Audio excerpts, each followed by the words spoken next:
নমস্কার। এখন আবৃত্তি করে শোনাচ্ছি দেবলীনা চ্যাটার্জির লেখা কবিতা অবাধ্য মেয়েবেলা।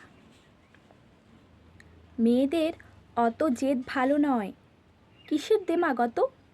মেয়েরা একটু শান্তই ভালো, লক্ষ্মী দেবীর মতো। সব খাওয়া শেখ, কদিন পরে পরের বাড়ি যাবি, তখন এত নাক সিটকালে কি দিয়ে ভাত খাবি? পা ছড়িয়ে খাচ্ছিস বসে, দূর গায়ে বিয়ে হবে। এ মা, তোর শ্যামলা যে রং, পাত্র পাওয়া যাবে? মুখের উপর তর্ক করিস, এত ডাকাবুকু কেন? মেয়ে তো নয়, এক্কেবারে ধানি লঙ্কাটি যেন। এই কথাগুলো আমরা মেয়েরা সকলেই থাকি শুনি, কেউ কম শুনি, কেউ বা বেশি, কেউ বা হাতে গুনে। এগুলো শুনেই কত মেয়েদের ছোট হয় ছোটবেলা।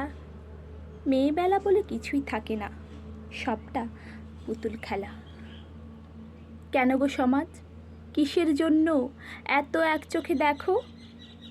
নারীরও সরল ছেলেবেলা থাকে, সেসব হিসেব রাখো। কেন গো মেয়েরা ছটফটে হলে দৌড়ে দিয়ে রাখো তালা?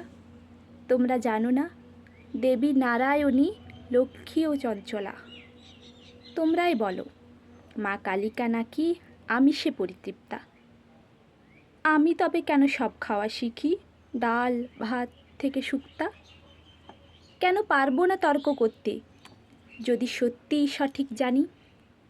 তর্কশাস্ত্রে সরস্বতী স্বয়ং বিজয়িনী।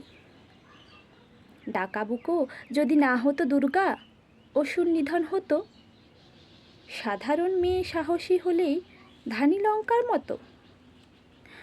ছাড়ো হে সমাজ, অনেক হয়েছে, এক চোখামিটা ছাড়ো। শিশুদের মাঝে লিঙ্গ না বেছে ওদের শিশুই বিচার করো। সময় এসেছে, মেয়ের পায়ের বেড়ি করে দাও খোলা।